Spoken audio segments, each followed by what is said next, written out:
Hey guys, my name is Simpzy. How you all doing? Welcome back to some more Total War Warhammer 3. Here today on the channel, we're back on Immortal Empires. We're playing as the Empire. This is episode 10. Here today we're going to be continuing with the Karl Franz campaign, and we're going to kick off our war officially with Scrag the Slaughterer as we're pushing down into the Black Mountains, pushing towards that Border Prince territory. So, if you like the sound of that, feel free to leave the video a like and subscribe if you're new. I would really much appreciate it. Sorry I haven't been uploading. It's been a while, 7 days ago. Also, I've been busy. Had some personal stuff happen, so I had to dip for a little bit. So my apologies, guys. Life happens. But to be fair, I'm still on track to be uploading roughly over 300 videos this year, and I have been uploading on my other YouTube channels with some pre-recorded stuff. So if you haven't gone and checked out those channels, I recommend you do. Play FIFA and play Hearts of Ironfall, Apex Legends, and Football Manager. I've got a bunch of other channels as well with a variety of content. This Total War channel being the strategy games content. So sorry I'm gone. I'm back now, and let's sit down and play some Total War Warhammer. See where we were. So we've got most of Bretonia, the Empire, under our control, and we're dealing with some incursions here. But we're looking good. The Empire looks good.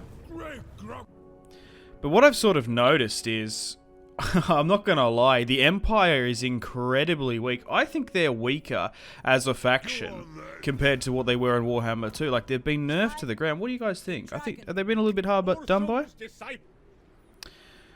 Okay, so we're 84 turns in. I just feel like the Empire, like, it's very hard to get, like, you can, it's actually takes a lot longer to get wizards and stuff, but I don't know, I feel like they might need to buff them in the next version. To be fair, I'm technically playing the beta still at this point. Although the full game is now out, I'm still playing on the early access version, which I think is the same.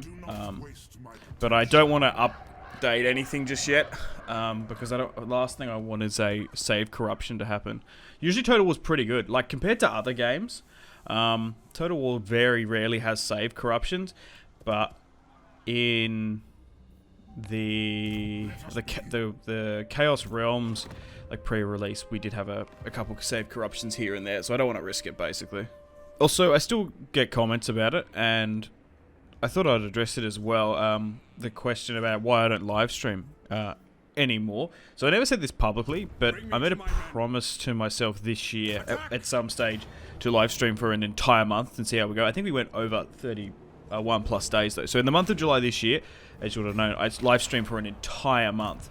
4 AM in the morning, waking up here in Australia, starting the stream at about 6, and then going for like 8 hours plus straight. I think we did a 10-hour one or a 12-hour one in Skyrim once, which is insane, finishing at like 1 or 2 o'clock in the morning. And we went through and played nearly every single Total War game at least once. And as much as I loved it, and you guys were just awesome to interact with, you were also really generous as well. So I really thank you for that. But I just found it was negatively affecting me in too many aspects of my life. For example, as soon as I wake up, I like to work out for at least an hour and a half, like, vigorously. I found out I was working out less. I was eating like shit. My sleep went to shit. I feel like I had no spare time with other stuff. The gameplay got worse.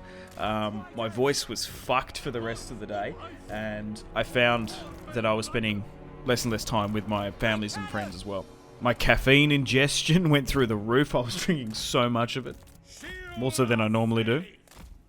And also, when I upload daily regularly, it's usually between 12 and 1 o'clock in the morning. I'm asleep by like multiple hours. Like, usually I am fast asleep while YouTube videos are going out normally. And that's been a thing for years. And I really do appreciate it admire other people that can do it like 8 hours straight. But I don't think I'm the person that can do that. I think I'm the video guy. You know what I mean? I enjoy making videos. I think I consistently do that. And even if I record it for like 8 hours straight into a day, which I rarely ever do, I could even chop that up into multiple days. So I felt like I was working more.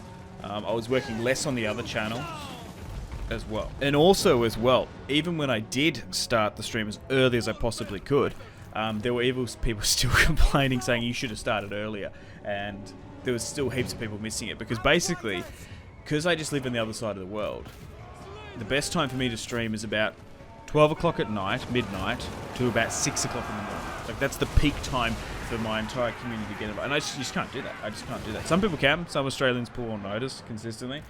But I can't. I just feel too fucked because of it. So unless I move to the UK or US sometime in the future, doing like 8-hour live streams like that, which is the most beneficial to do, I don't think I can do it. Maybe I need to do it in moderation here and there. Look, will there be live streams in the future? More than likely at some point. Maybe I need to only go for a couple hours, 2, 3, I'll keep it. But it's like, even I struggle to do that because it's like so addicting. Playing a game, talking to you guys. Also, I think strategy games as well are like more into, like trying to play Total War. Like, I noticed that if I was to play Total War for like 8 hours, I was fucked. Like, my brain is fried. However, I'm playing Skyrim. It's a lot easier. So I even found myself going to like easier games just to manage that. Like, it's really interesting. It's not like physically fatiguing, but like mentally it is. But anyway, I just thought I'd share my thoughts and opinions on that. Also, I think the gameplay was better, like more dialed in when I'm just like focusing on the game rather than chat. Also, some people don't like when you're sort of more interacting. They just want to sort of see the gameplay and your process and how to do it and stuff. But yeah, really sorry if you're disappointed with that, but just thought I'd be honest. And yeah, we're going to go back to, as much as we can, consistent videos on the channel. So thank you, I appreciate it. I appreciate all the support regardless. But here come the ogres with a good charge. The brave men of Kislev firing off some pistol rounds. This will be a really good test for us. We have yet to really face the full force and brunt of the ogres.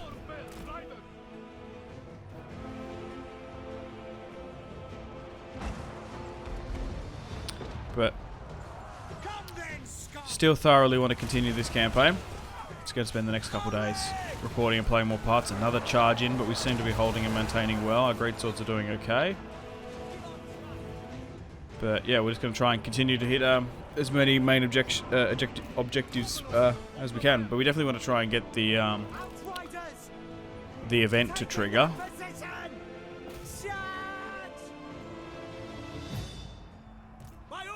Which I'm curious to see what it would be. It can obviously be either the Tomb Kings, the Greenskins, a Chaos one, or a Vampiric one, isn't it? Oh, whoops, misclicked there.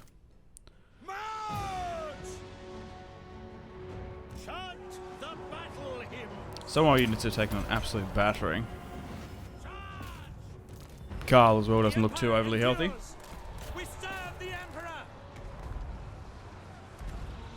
But once we get rid of Scrag, we should be able to get most of the Black Mountains under our control.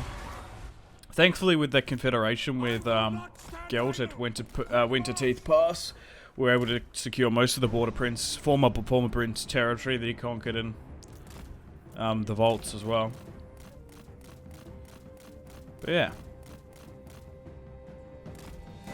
During my sort of week off, been watching a bunch of TV shows.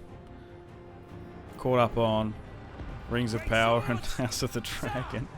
What do you guys think about that? I've been putting those community polls out. They've been really interesting to see, but the majority of you, after like a couple thousand votes, like so far in my community, which is interesting. People like House of the Dragon about 7, 8 out of 10.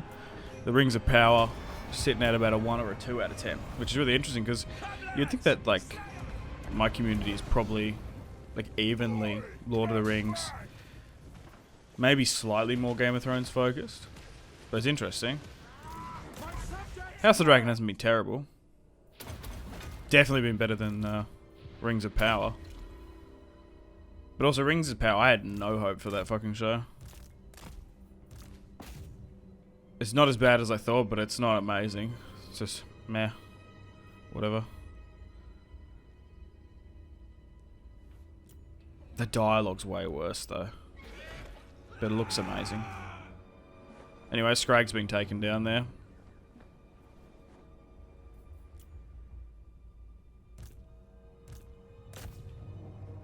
But yeah, I'm curious to see where they sort of go, because I think both of them are meant to be like 3-4 seasons. So you have to think of it as well over like that year, how many years as well. But it'll be interesting to see what they do with it all. Anyway, a close victory apparently. 131. Karl got absolutely smashed. The Pistoliers did quite well, same with the Bear Riders, but unfortunately the Mortars really just... unfortunately, didn't really break through there. But Scrag, the Slaughterer, is defeated, and we've taken a massive chunk out of the Disciples of Maul. Which would be good. Hopefully this is the last we sort of see of the Ogres, because they're so far east in Cathayan territory. The rest of them. We'll try and rid them from the Empire sphere of influence once and for all. Oh, you gotta be kidding me. So at the top of the turn, Karl Franz was so wounded and low health. The attrition got him in the mountain pass. Fuck's sake. So we're gonna have to bring in someone else in for now. But they still have a... Alright. Welcome to the top of the turn. Continuing on against Scrag. And we're going to push further south, and hopefully this will be the last of them. But maybe thanks to confederating with Gelt, they maybe grew in power slightly. But at the moment, here's the two offensive armies. Everyone else is just sort of protecting Bretonnia, Bastogne, like the Misty Hills and Hochland and stuff, while most of the Empire's offensive forces are now going down here. Speaking of the Empire, there was some pretty whack-looking World War 1/40k mod, which is cool, on the workshop. I don't know if it's been taken down yet, but I did see that highlighted. Okay, so we probably can get another outpost going if we can get some dwarf units. That'd be sick. Because you're probably better off having them as your infantry than great swords and like Kislev units, to be fair. Oh wow.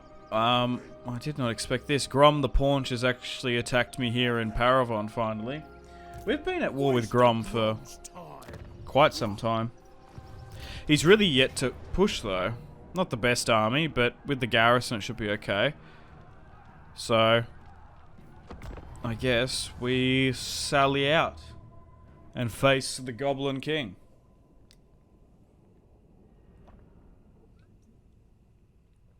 Always quite like Grom. Disgusting looking oaf of a character. He's in a war, so we're gonna have to watch out for him. But, oh my god, look at this army build. 3 swordsmen. Just archer spam. And, oh my god. We gotta be really quite careful here, oh my god. I've yet to really modernize all our armies yet. And, like, switch out this with, like, great swords and shit. We've got good money, but we're not fucking rolling it exactly. Well, once we throw back Grom, we actually might be able to offensively push against him and get rid of him from his sort of hold. I kind of wish I could see what was going on in the rest of the world. Like, what's sort of going on in the so Lothern? You know what I mean? What's happening in the donut? Like, who's winning around the, in, like, Malekith's territory and Lustria and stuff? Wish I could see. Who's dominating Gunpowder Road in the Cathay territory? Alright. Now, as long as we try and keep them at a distance, we'll be good. Gotta watch out for Grom's devices. The mushroom eaters. Love that. Alright, they got two big spies we have to watch out for. They got some trebuchets of their own. Oh, can't look at that. Gross. Now, we're sending in one of our champion against Grom. Thankfully, he's on a mount, so he should be okay against the fat man. But let's give out some attack orders here. So,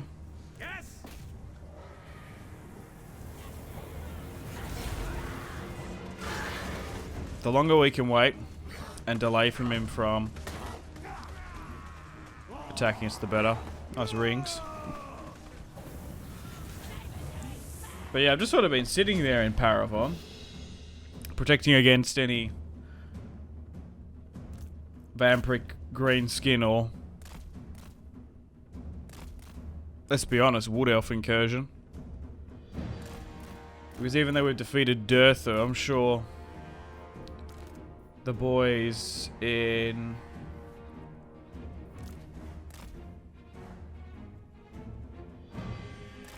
the rest of the woodland realm are probably not too happy in and around Orion. Oh, he has not done well there in combat, even level 25. Alright, they're starting to advance and close the distance on our front line.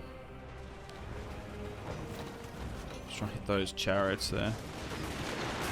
Got a bunch of handgunners in reserve as well, so if they can get clear shots on, they should be okay.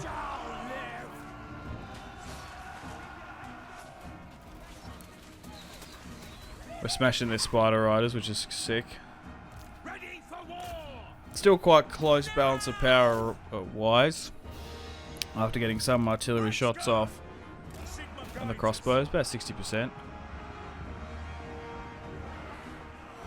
But now they're engaging my front line. We just need to try and soften them up as much as we can before they get here. Because let's be honest, the spearmen and the swordsmen do not have a chance in hell. But if we're successful here today against Grom, it'd be quite a successful episode, toppling him and Scrag. Alright, they're moving their skirmishers up now. And they're trying to trade with us.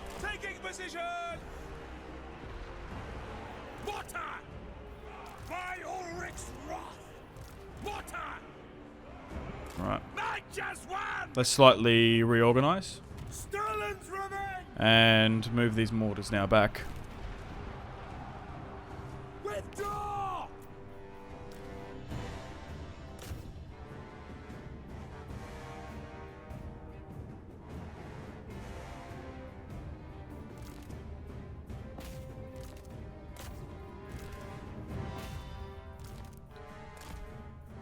Oh god. Most of the infantry now is wavering. Thankfully some are recovering, but shit, man. Oh no! Ah! We might just need to get our archers, our skirmishers to our, well, skirmish.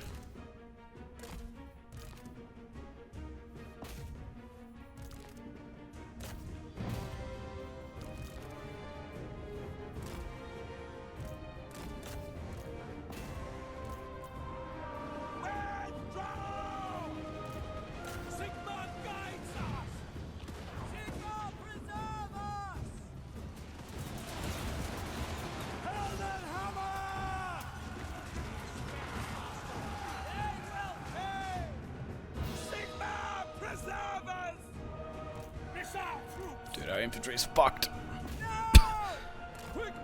We're gonna have to get our skirmishers to try and save this one. Try and just kite everyone. If we can get them on weird and awkward, like, rear shots and fucking off angles, that's probably what's gonna do it, but jeez. This is such an unorthodox battle. Just need to hope we can pull on through.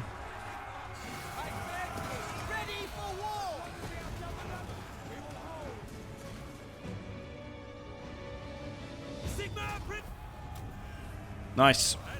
We've claimed victory. Holy shit. Well, we definitely want to try and run down as many of them as we can. Bring down that spider. Bring it down. Because we want to try and fully crush this army. Because he's sitting in just like his one...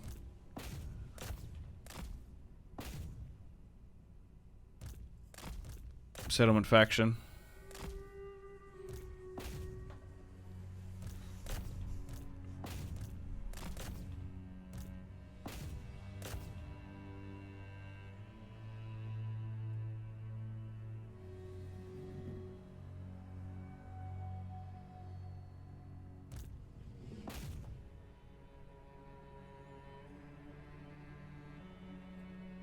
Nice, we brought it down.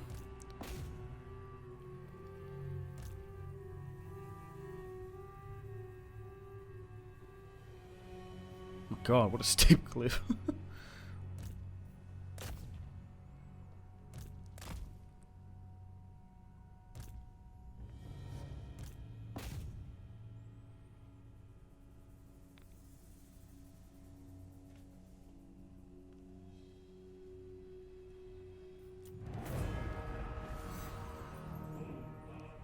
Pyrrhic victory.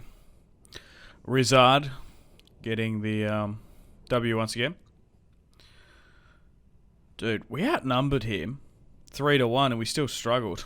That just shows you that's like how good his units were. They were just so superior to ours. But to be fair, we did... Well, is that a little bit deceiving because he's still got the War, doesn't he? He's got 2. Good win though.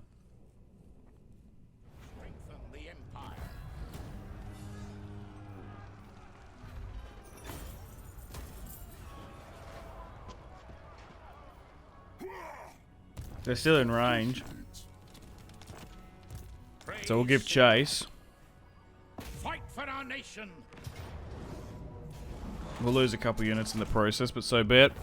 But thankfully it wasn't a long and annoying protracted siege, which it could be. Oh no, they got another one here.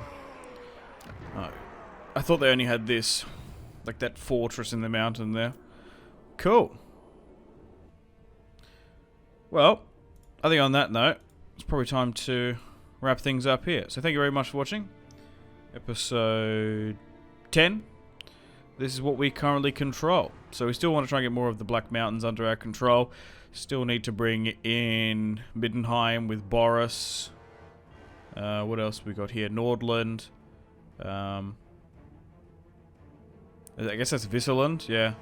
Between us before we get all of the elector counts under our control. Still keeping an eye on sort of to the northwest there, as you can see on the map. Be'lakor, Nordling contingents and stuff. And more greenskins, I suppose. I'm sure Wurzag and some of the goblins not going to be too happy that we've defeated the Paunch. Yeah, even to the east there as well, the dwarves have drawn us into a war, which is annoying. But anyway, thank you very much for watching. Like and subscribe if you haven't already. My name's been Simpzy, and I'll see you in the next one. Goodbye.